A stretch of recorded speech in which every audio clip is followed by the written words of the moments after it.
Welcome back, viewers. You're still watching The Press, and we're reaching you live from the nation's capital, Abuja. We've now been joined by our guest, Azeez Fatai Adesokan, who's also a journalist, to help us analyze on this conversation we're having today about Nigeria's democracy at 25, and of course, some of the burning issues on our national dailies. You're welcome to the studio this morning. Good morning. Good morning. Happy Good Democracy to see you. Day. Thanks for having me on this. I wish you the same, and so happy to have you in the studio today, especially on a day like today. It's a very special day. Yeah, this is our day. Nigeria democracy at 25. It's not yet Uru. It has been a torturous journey so far. Absolutely. We saw many people that lost their lives, and Nigerian students in particular. Let me begin from the NANS across the country, University of Lagos, University of Ibadan Polytechnic, Abuja area, across the country. They all fought for this nascent democracy to come into being. And the ultimate prize was paid by Moshood Kashimawo, Olawale Abiola, Chief MK Abiola himself. You recollect that it was that era of our country. In fact, it can be likened to civil war because things were actually lopsided. No thanks to announcement by the junta then, General Ibrahim Badamasi Babangida. The incumbent president then were Nadeko forefront fighters, Olisa Bakuba, late Gikanifayemi, and this Afrobeat legend brother, Dr. Bekora Somkuti. They did a lot of their fall from Campaign for Democracy, CD in Lagos. You see them in Ojota, you see them at Yanopaja, across the country.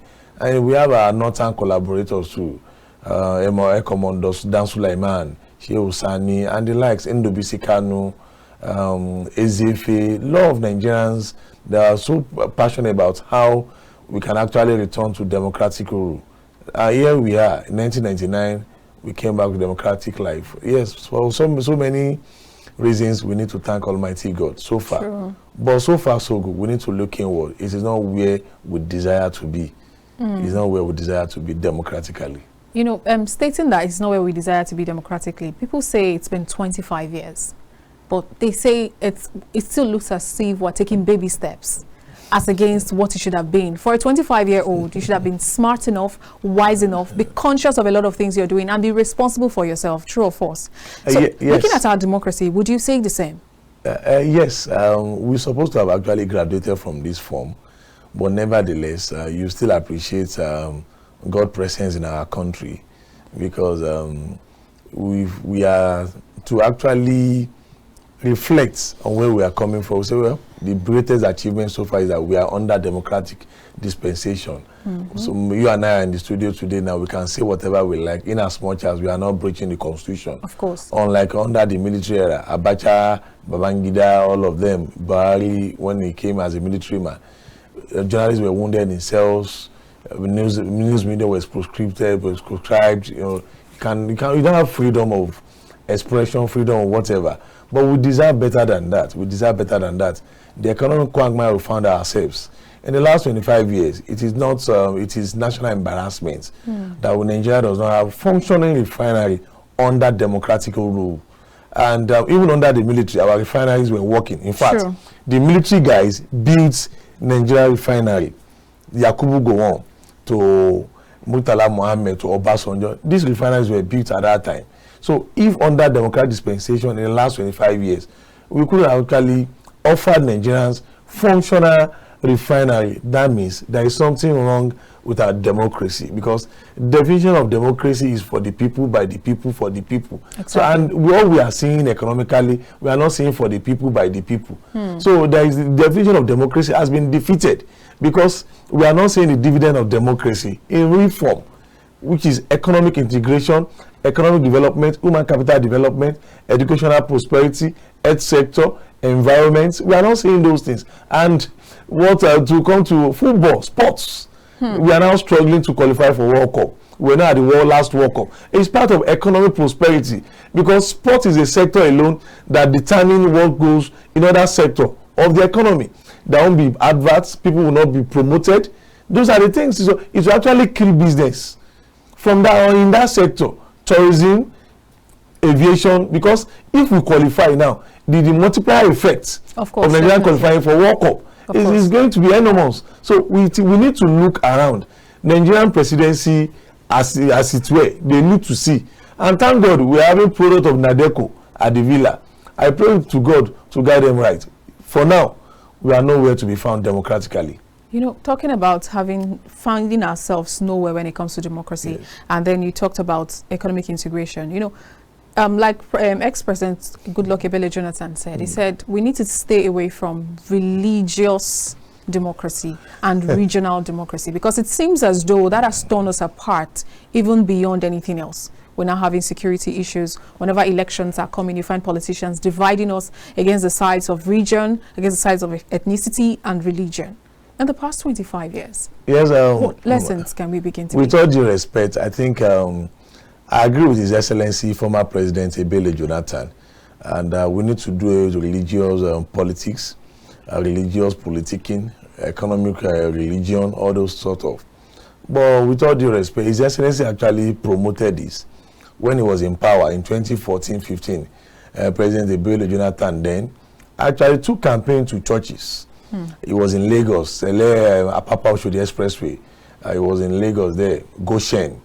He was all over using the pulpit to campaign, and that actually marked the era of using religion to campaign. And the other man too, Muhammadu Buhari, also used the same religion platform, ethnic platform.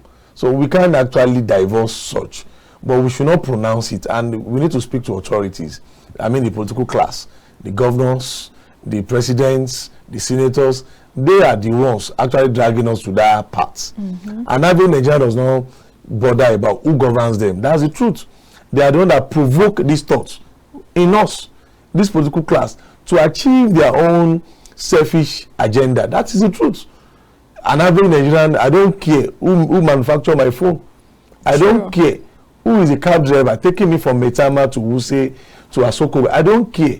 So, but what I care is for me to be able to move from point A in Abuja to point B. So, by and large, that does not mean we should throw away the baby with bathwater. So, what Jonathan actually professed is actually in tune with the realities of our country. We should do away with ethnic, economic situation. Oh, because I'm a Yoruba man, I have to develop Yoruba land. Because I was a president at a given period, I ought to have done this for my people. Who are your people? The entire country is in Mr. President constituency. You don't have to actually favor other region over other region, because you swore to a mandate, Nigerian constitution. So we can't be diffusive and be expecting something positive to come out of our way. On that, I agree with Ebele Jonathan, but by and large, the man actually promoted such while in power. Some of our people, they become comrade once they step out of office. You see a former governor, you see a former president, a former senator, we will now be granting interviews. Journalists, there is nothing we've not seen from these people. Once they leave office, oh, you ought to have done this. When you were there, what did you do? You know, that begs the question. A few days ago, on my way to the office, I got talking with my driver, and he said, why is it that it may seem as though once our leaders are in power, they get delusional. Yeah. They do not remember a lot of things. And once they step out of office, they begin to see things that they never saw, and they begin to address issues. Maybe that's the reason why when President Tinubu is saying that, I understand what you people are going through. Atiku is attacking him and saying, you do not have an idea. Yes, I think I agree with you. And the conversation continues. I believe it depends on character. Most of our people, we have emergency leaders in offices, from the president to governor to senators. That's the truth. Many of them are not prepared for that office. Many of them doesn't have passion of that office. You must be passionate about a public office. It's not an excuse arena. Yes, on Atiku Abubakar, yes, I wouldn't want to dismiss his reservation, because in the last 1 year, we have not seen tremendous improvements. Yes, Mr. President, he faces the realities of office now. He will know where the shoe pinches. But by and large, all we desire is the results, the deliverables, and that's what we desire. We voted him to power, not to come and give us excuses or lamentation. It's to change the narratives. That's the truth. And out of all the candidates, he was actually acclaimed to have been the winner of the election. So much, to whom much is given, much is expected. So far, to God who made me, I have not seen anything positive yet. But we can do better. We can hope for better. In the last 1 year, I implore Mr. President to do more, economically, things are not upright economically. That's the truth. The purchasing power is no longer there. I'm not in support of labor coming with 500,000. I'm talking about economic prosperity. If our economy is doing fine, if price of commodities are not skyrocketing, we don't need wages. We don't need wages. Yes, according to law, wages have to be reviewed every 5 years. Of course. But it won't be a kind of a central demand that country was being shut down. National grid was shut down. Whatever was shut down. What we need is economic improvements. So when things are actually working out, we are not saying perfect economy. Economic improvements. I mean, purchasing power will be restored. How much are we buying our phones? How much are we buying it now? How much are we buying our basic commodities? Go to the market. Tomatoes. How do you buy? Salaries around the country. How do you buy them? So we must ensure that we are not pushing our people back to poverty. That's the truth. You know, part of the things that the president said this morning is that our major problems, economic problems, is over-reliance on petrol exploration, so what are oil they doing? exploration. So do you think that's basically the problem? Or there is more to it than meets the eyes? Because some persons believe that it's the corruption in the sector. It's not just about the over-dependence on oil exploration. I agree with those that hold opinion of corruption in the system. In Nigeria, we are full of corrupt individuals manning our public, with all due respect, and that is actually retarding us a country. But by and large, even in the midst of corruption, there is corruption everywhere, but it's being limited elsewhere. So, but our own is actually being blown out of proportion. Even though at that, if you are building Metama to Suleja Road, you see, look at this new minister, FCT minister, Nelson Wike in Abuja. Look at what he's doing in Abuja. If you go this place, is construction. Go this place, construction. Abuja is now having a new facelift. So, sure. For me, I don't agree with Mr. President that our overdependence on oil is giving us no. I don't agree with Mr. President. We can look inward. What are we doing to change the narratives? We are not investing in a proper sector. We've been making money from this oil over the years. I'm not limiting to President Buhari and Tinubu alone. We had Muhammadu Buhari for 8 years. He couldn't give us refinery. We had Jonathan, we had Yaradua, we had Obasanjo. They didn't give us. The reason I said sometimes you'll be averse that is this democracy giving us definition in real sense of government of the people, by the people, and for the people.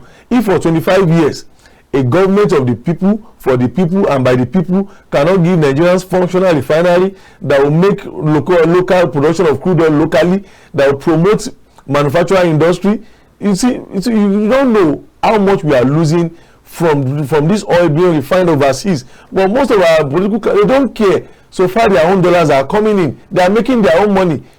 See, apart from having crude, having petrol, having diesel, there are a lot of byproducts. We are losing overseas. And look at what our marketers are struggling to be importing. No serious country survive and be doing that. No serious country. Just like you and I, family of 5, we continue relying on people to supply us. We are not cooking in the house. True. They will determine when our children will eat. So what do we? Sometimes Sunday, the children will actually revolt that, Mom, we can't take it. This is 2 p.m.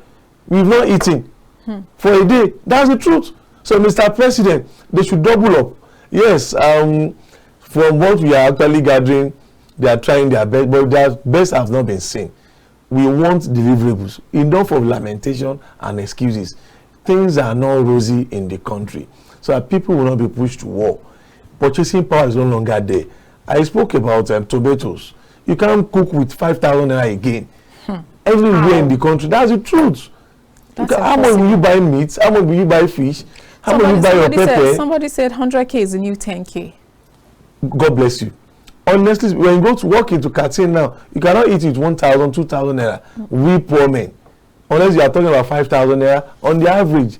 So how much are we boarding flights? So the capital flights is just too much. So unless they work on that, we continue to be giving ourselves lamentation. Next year is around the corner.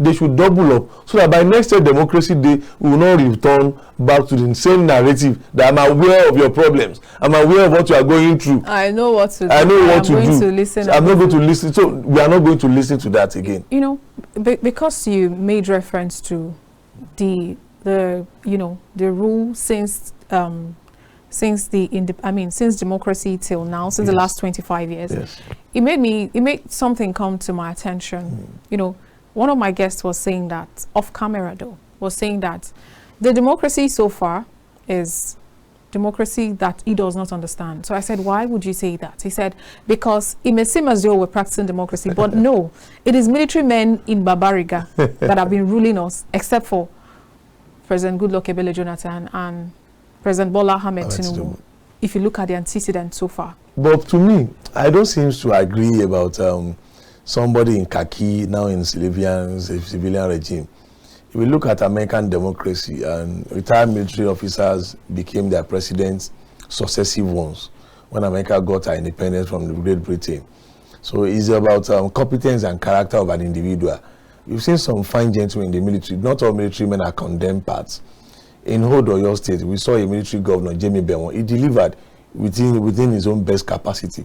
People feel like they may not be extremely democratic. They may, because they are not really civilian. So they may not really understand what democracy means. If you are talking about not being a Democrat, yeah, I will suggest otherwise. Okay. What do we really mean by not being a Democrat? Would they just wake up someday and say, oh, this is my budget? No. What we are saying is maybe the rule of law, adherence to the rule of law, obeying the rule of law. No, beyond that. I've not seen so far. But Obasanjo, while in power, he did his best. He performed, but not optimally. My question is, how did we get here? It's not about the character who was a khaki man before, now turned to a civilian. Yeah, we were a full-blown civilian man. Ebele Jonathan, he couldn't deliver. He didn't give us what we desire economically. So when Buhari came, it was another old story. Nothing to write home about. We are in another era now. President Bola Ahmed Tinubu, lamentation began a year after. So we have not seen so far. I'm actually sympathetic to this government. I'm an apologist of this government. But so far, truth needs to be told, we have not seen the concrete development in our economic prosperity, the pathway. That's what we are saying. So for me, I don't think Nigerians are bothered about nomenclature or democratic credentials of an individual that becomes their president. What they yearn for, because things are not rosy. Like I said earlier on, what we yearn for is democratic deliverables. So I can be able to move. You see, things are now becoming luxury. How much do you buy a tin of milk now? 1,000 naira. I don't want to promote that product. A tin of Adesokan milk to buy from the market now, or Olamide Alhassan milk. It's not 1,000. So to take a milk, it has now become luxury. Honestly, so that's not an economy we yearn for. So I don't care credentials of whoever becomes our president. What many Nigerians care about is deliverables. For all you know, Abuja-Lokoja Expressway, it has been there for more than 16 years. Abuja-Lokoja Expressway, just at the nose of the presidents there, we've had how many presidents? From Jonathan, from Obasanjo to Jonathan to Yaradua, the same Abuja-Lokoja Expressway, that's about 300 kilometers away from the capital city. So what are we now talking about? So Nigerian government, I don't know, they prioritize what is needed by Nigerians and what is required for Nigerians. That's the truth. They are just fooling us. That's the truth. Talking about priorities, because people say that it may seem as though sometimes this administration, the government of Nigeria, because I don't want to just say this administration, because if you look at the antecedents, most of them have been like that. I'm just going to use this administration as an example. That they do not prioritize what needs to be prioritized. For example, the national anthem that was changed. People feel like that's not supposed to be a priority at this time. There are other things that needs to be discussed. We have the issue of refineries that needs to be talked about. We have other issues, security challenges, economic downturn that needs to be talked about. But yet, the bill for the national anthem was the quickest expedited. You are correct. Many Nigerians, let me say, that are actually having opposing view about the changing of national anthem, not because they were not in tune with realities, not because we are not interested in the national anthem, but because of the timing. What we bother most is what we are going through presently. If National Assembly could actually come up with a law that will actually say, oh, refinery must work, or refinery is working, and so all those things will actually, the psychology that they are trying to build on us will actually work out. Yoruba will say that you cannot, an hungry man will not listen to any information. So we will say, exactly. If somebody is hungry, there is no information they won't hear thing, no. It will not come in. If I'm not eating in the studio this morning, not taking water, whatever. In fact, even the viewers at home say, what is wrong with this guest? So this man is not well. He's sick because I've not eaten. That's the truth. Of course. So we've not done the needful, economic needful of Nigerians. You are now changing socio-cultural or socio-psychological platform of our country. People will say, you don't know what you are saying. That's the truth. You can't be telling your children, oh, there's no food in this house. In the next 2 years, I'm trying to build our country home for 20 million. So in this house, we are going to be taking gari or swallowing anything that is just available. But we are building the future. I'm building a house for you guys. The children will be looking at you, Dad, are you crazy? Mom, what's happening to your husband? Because we are not doing the needful at the right time. National anthem, fantastic. But what we are saying is the energy applied in having another national anthem or revert to the old national anthem should be applied in giving us economic deliverables. Exactly. We should declare emergency in the educational sector. On our roads, people are dying. You see, God forbid bad thing. If you fall sick today, you go to Nigerian public hospital. I'm talking about teaching hospitals. There are no personnel there again. You cannot be attended to. In fact, you have to go outside to do your scan. I don't want to mention the hospitals because of their heritage. These are hospitals founded in 1957. People will get to know. Teaching hospital. So what are we now talking about? So just pray you are not going to fall sick. Critically, if you go to the government hospital today, somebody is liable to die. That's the truth. So there is no care.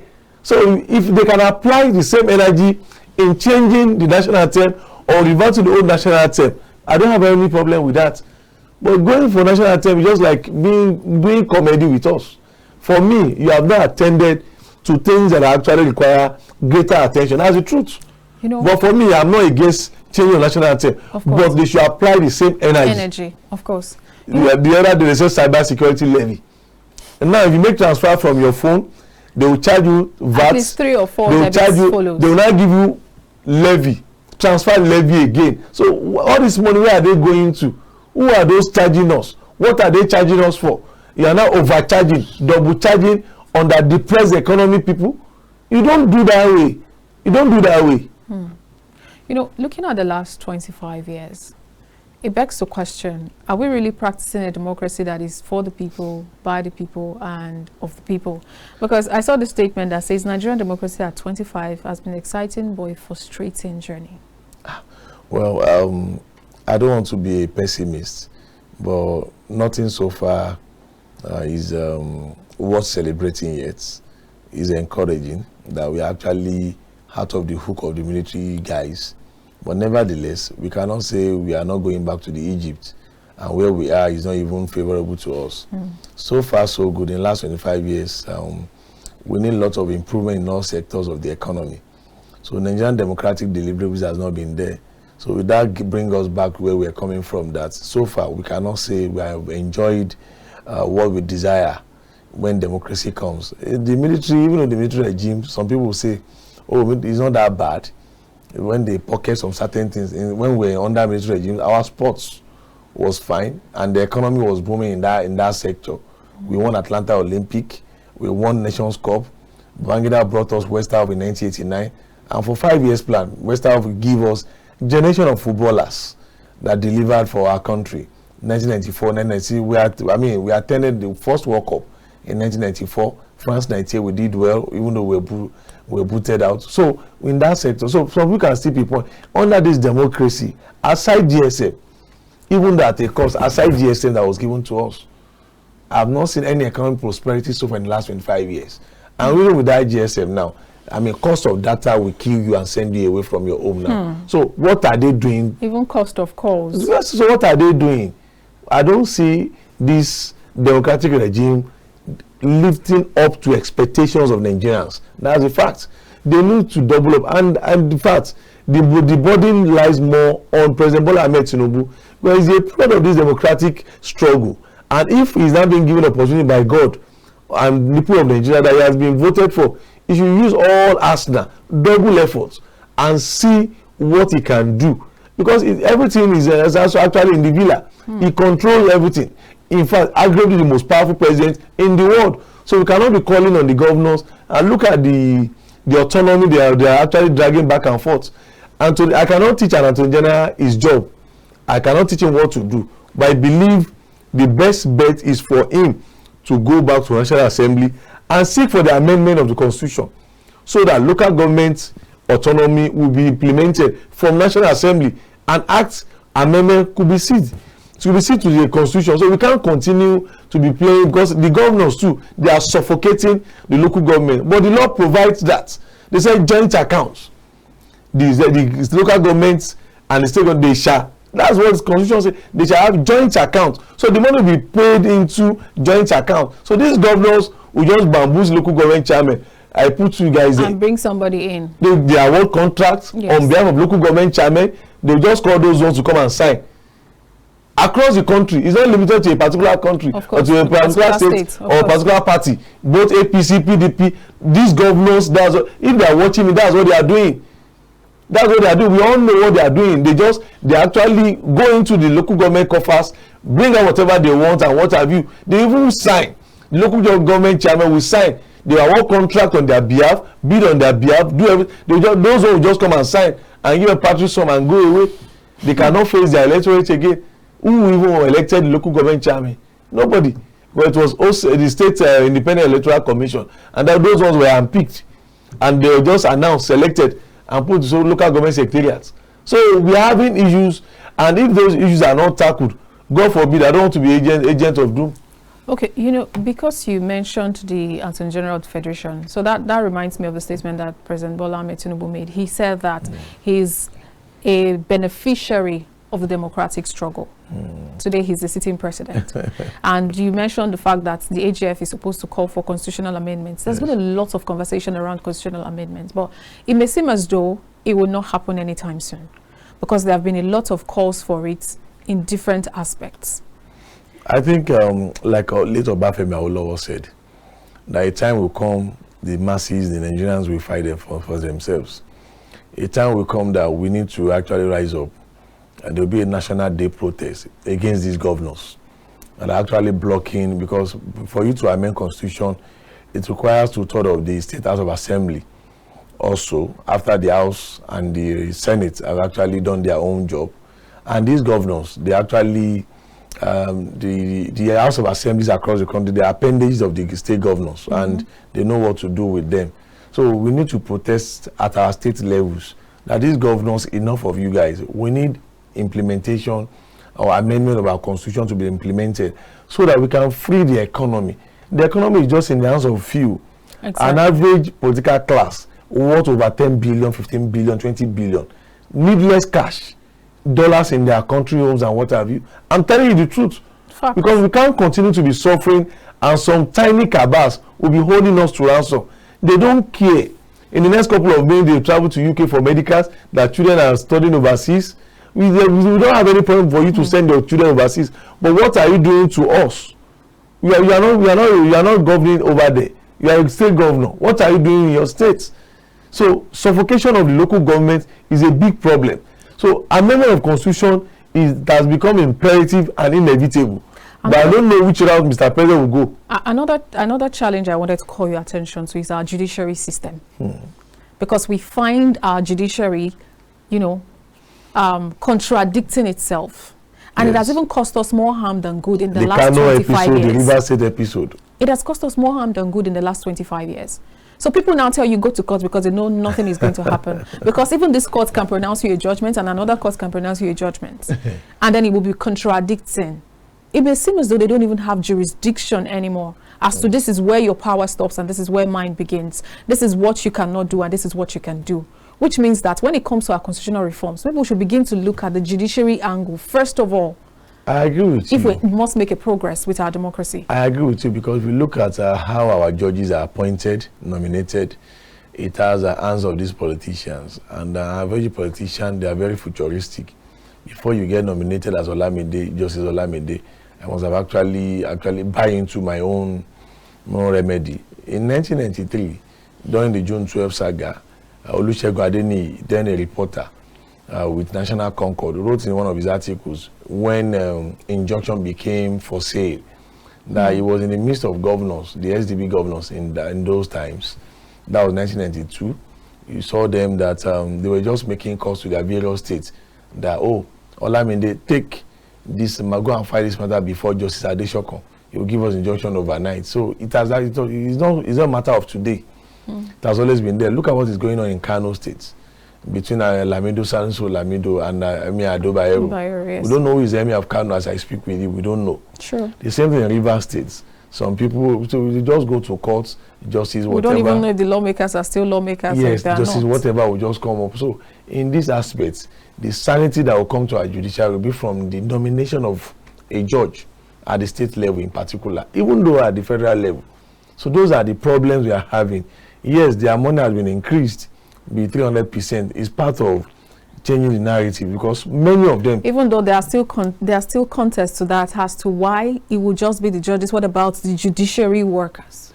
Yes, judiciary workers also need to be looked into, because like the health workers, judiciary worker, because if a man is not well fed, if a man is not well guaranteed his future, he will play ball. He will play ball, and this, we know what is. I mean, we are all living in this country. We know how people play ball in civil service. Yes, they are civil servants. They form the larger part of the workforce, and they know what to do. The memos will pass through them. They see the memos. They can kill the memo. That's good, and they can leak the memo. They've been leaking memos. They've been killing memos. So those are the things we are saying.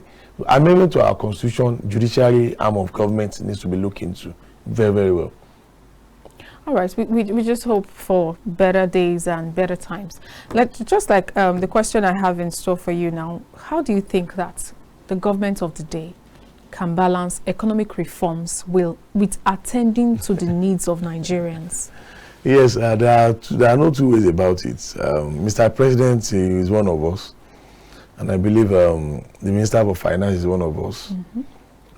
All these economic critical stakeholders, they are one fellow of us. Compatriots. Yes, we are not seeing the compatriot, the compassion we need to see as fellow compatriots.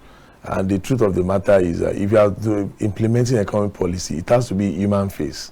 You can't just do things in wholesome. Nigeria is bleeding. Nigerians are bleeding economically. You can't add to our burden. We are not saying we should not reform for economic prosperity in the next 10 years, 15 years. But you have to take into cognizance how do we live between now and then. So you not actually be creating a monster in society. Say that it's a necessary pain. It's not necessary pain. It's that if you are building a road, you have to be a kind of clear a pathway that people can manage and go. That people can understand that this road is under construction. So let's in the next 6 months, in the next 8 months, next 1 year. Nigerians are perseverance people. Very true. We can always wait to get. So it's Nigerian government, successive Nigerian government, they've not been fair to us. So economic reform policy, they must ensure that it has human face. You can't just wake up and say, oh, these people, like cybersecurity levy. What is cybersecurity levy? It's part of that the government is not in tune with the realities of Nigerians. That's the truth. It's not something that we will support. So economic reform, yes, way to go, but it has to have human face. How do we fare? Price of commodities, how do we go about it now? You know, part of what President Bola Ahmed Tinubu promised us is to make Nigeria an investment hub, that it will make this country, you know, become attractive to foreign investors. But from what we've seen so far, we have more foreign investors leaving the country. Of course, that would be. No investor wants to actually stay in a toxic environment. When there is double taxation, there is no availability of raw materials. And there's also the talks of insecurity. Of course, that is what promoted insecurity. It wasn't that bad. All over the world, there's insecurity everywhere. But it's not that bad. How did we get here? Because of our economic quagmire. The problem we find ourselves, people are now being pushed out of job. So people are becoming idle. So anywhere you go to, you see pickpockets, rising insecurity. Even though in Abuja, the nation's capital, Abuja was not so before. But now you have to take extra caution for you to move around and what have you. Thanks to minister in charge now, Nelson Wike, the FCT minister, is actually doing, as I was coming, I've driven to Ojoduba Beggar this morning. We saw this policeman across, at Metama, Transcorp eating, saw policemen, so you see patrol vehicles. Kudos to IG and the likes. But are we now secured for investment? No, because this is just a kind of stopgap measure for singular act of today, being Democracy Day. For security, investment go and clap with security. So if security investment will disappear, apart from security, power, energy, apart from power, the energy. So when people actually calculate their cost of production, runs of investment, tariff hike, they will not want to stay. That's the truth. If you an average Nigerian having an investment, you must have solar. Then we used to resort into generator, but now price of petrol, you cannot go back to generator. Price of diesel is over 1,000 naira today. So we need to look at how they said ease of doing business. If you don't do that, we continue having problems. That's the problem. I don't know essence of our public office holders. When you go to the offices, they just attend to you as if you are there to beg for money. And yes, we are seeing these investors living in droves, leaving Nigerians to lament. We can't continue this way. I believe Mr. President, in his speech, I believe he meant his speech. He should walk the talk. In the next 365 days, God spare our lives, we should not see all lamentations again. At least 2 or 3 lamentations of today should have been taken away from us. By this time next year, by God's grace, we should we have seen so far what Mr. President Economic Reform has actually produced. We have seen so far. By this time next year, we don't want any lamentation again. I'm not condemning government. I'm not, because the government is just new, but we can give them benefit of doubt, even though it's the same party that actually transmitted power to same party. But an individual is a function of his or her environment. You can get somebody a job, cannot do that job for that person. Yes, this is Tinubu. We had Buhari. So Yoruba will say, for you should, in case a child actually commits a crime, that's why we all have our names that we bear. Commonly down on Lashim Solo, oh, this is Olamide. People can differentiate. This is Olamide, the uncle. This is Adesokan, the guests. So because we have different names, even when we have different names, the guests and the uncle, we actually determine who is the guest, who is the uncle. So we have a president who is Tinubu now. He should bear his name and change the narrative. We look forward to next year. Okay, so we have just 2 issues to still discuss. And first of all, there's a statement that I saw: civilian workers in Defense Ministry embark on indefinite strike over killing and brutalization of colleagues by military men. In the last few years, we've seen situations where we've discussed military brutality, police brutality, and now we're beginning to see civilians reacting. Is this even good for our democracy? It's not good for our democracy, and I think it is carryover of the military mentality. There are some of these soldiers who believe that at every slightest provocation, what they can do is to bully, brutalize, bring out their guns, and actually it's inhuman. Apart from democracy, apart from, even though to common sense, you cannot inflict pain on fellow human being. I believe you are happy. To common sense, apart from religion, to common sense for humanity's sake, you don't need to know God for you to know that you don't need to bully or brutalize your fellow human being. To gain what? To achieve. Even if you guys are actually in disagreement, or you are abusing each other or one another, as it were, you don't need to actually come, let me knock you. Exactly. You see, that means you are an animal. You are not a fellow human being. If I'm your fellow human being, I must not do to you what I will not be palatable being done to me. So to me, the military guys in question need to be actually taken to guard room, and the military tribunal, they're actually going to sanction him. I know. I feel like they need to do a lot when it comes to our armed forces. They will. Else, they will. Because I don't know what will become of citizens against people in uniform. It might just become some sort of... Yes, it will be a very big calamity. We don't want that in our country. Absolutely. But the military men should step in. The military authorities should step in. I know they can do better. I know the way they actually dictate in their barracks. They don't, tolerate any form of irresponsible act from their guys. I know. Because even though among themselves, there are many, they court-martial them if maybe somebody is actually committing, going through burglary. A lot of things happen in the barracks, and the military authority doesn't actually look other way. I'm talking about the military. Of course. They will not look other way. I don't know of others. Okay. All right. So, while our president was talking this morning, a lot of people were waiting for something. We're waiting to hear the new minimum wage, because it was something we were just all waiting for. You know, there's been proposals upon proposals, meeting upon meetings, conversations upon conversations. Labour is sitting on 250,000. In fact, right now, they said they're expecting 6 figures. Is it feasible to pay 6 figures? And do you think the president, because he said he's going to submit, is going to reach out to the National Assembly and they're going to send an executive order. Do you think that he's going to commit to a 6 figures? And if he does, should he commit to 6 figure? Is it achievable when it comes? It's national now, not just federal government. It has to be across all boards. It's not possible. It's not possible. It's not feasible. And I think the Labour, we need to face the reality. Labour are part of us, and they are not angels. We are living in this country together. And Labour should ask for the books of the federal government. It's part of being in tune with realities. In fact, I don't know what's actually prompted Labour to be talking about 500,000, 450,000. It started from 600,000. 600,000, yes. There is inflation in the country, and how many are they, the government workers? We need to be realistic. In as much as I support Labour, I think they should come up with something reasonable and let us move on. Talking about 250,000, which employer would now pay 250,000? How many state governors could actually afford those? I'm not in support of these governors, but sometimes when you are actually being realistic, they cannot afford to pay. So if I use the whole allocation to pay salary, I will not provide roads, I will not provide any other thing in the state again. So am I only voted into power because of workers? It's not done that way. So Nigeria cannot use all our revenue to pay Nigerian workers, even in the US. But what they should actually Nigerian workers that are just a minute percentage of course of the now, entire their population, let's say, are they up to 10 million? If they're up to 10 million, no. And we are a population of about 200 million. So they cannot hold the country to ransom. That's the truth. They should see reason with Mr. President. They should come up with something, at least a win-win situation, because of economic inflation in the country. For now, I will support something like 100,000 for now. So, and before we know it, things will come up with the economy.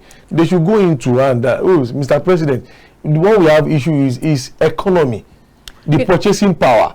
It's not about increment of 250,000. It's not realistic. They cannot pay. If they like, they want to strike till next year. They cannot afford to pay 200,000. It's not possible. You know, see, both of us, we are both journalists. Yes. If we look at the books of the federal government, yes, in fact, they are practically insolvent. That's the truth. You know, the president made a statement. He's a very wise man. So he made a statement and he said nobody was arrested. I'm sure he was referring to what Labour did. Yeah, when they shut down the national grid. Exactly, because we need to touch that also. And Labour need to sit tight, and it's not something good. And if you are fighting for the country, you must not be killing the country. We don't have audacity to infringe on our fundamental human rights. Exactly. Yes, I'm not a Nigerian worker. I'm not working under any government establishment. And so many of us like that. You cannot just go and shut down national grid because you want to press on your own workers' demand. So I deserve to live a better life. True. As a Nigerian, I deserve to live a better life as a Nigerian. I'm not supposed to be compulsory part of Labour. You know, shut down. It's criminal. But Mr. President, in his wisdom, has been magnanimous. Okay, nobody was arrested. Nobody will be enchanted. When it was done in Shagari's time, they know what happened. Yes, and now Labour should actually reciprocate magnanimity of Mr. President and see reasons with the presidency or with federal government. They should come home with something reasonable. 250,000, 150,000. It's not reasonable. It's not even feasible. I'm not speaking for government. I'm just being realistic here. So that we don't shut down already dying economy. That's the truth. And the national grid, how would you dare go and shut down national grid when hospitals that are even in comatose already, people are doing surgery, and you know price of diesel, people cannot go to alternative source of power. You now shut down national grid that is not even enough. We are generating about 6,000 megawatts. It's not even enough. South Africa is generating over 45,000 megawatts with less than population of 30 million. So Nigerians are not complaining. Labour should know their limitation. They can always press home their demand, but they should not touch on national security, because shutting the national grid, only God knows what actually happened during that short within period the of time. space of the time. In fact, some person said they are sure a lot of people even died in the hospital. Of course. Because people needed lights for oxygen Of course. and the rest of it. Now, actually, looking at social media, I realized that the comments coming out today around today being Democracy Day, we notice that a lot of people have actually given up on Nigeria's democracy. So, rounding up, I want you to encourage Nigerians in a minute or two as you also wish them Happy Democracy Day. Yes, Olamide, thank you very much. I wish Nigerians that we should not rest on our oars. The dividend of democracy someday will come our way.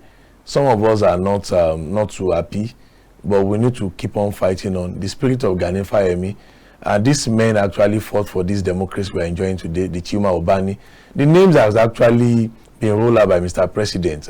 Chima Obani, a young Nigerian man, lost his life, and lots of journalists, Nigerian students actually did their best to give us this nascent democracy. And we should keep on hoping for the better. We should stay away out of trouble. Nigerians shall be great again. God bless our country. God bless you too. Thank you so much, Azeez Fatai Adesokan. We really appreciate you for your time. Thanks for having me. All right, viewers, that's where we'll draw the curtains on today's show. I really hope that you're rightly informed and entertained at the same time. I am Olamide Alhassan, and I'll see you again later. Happy Democracy Day.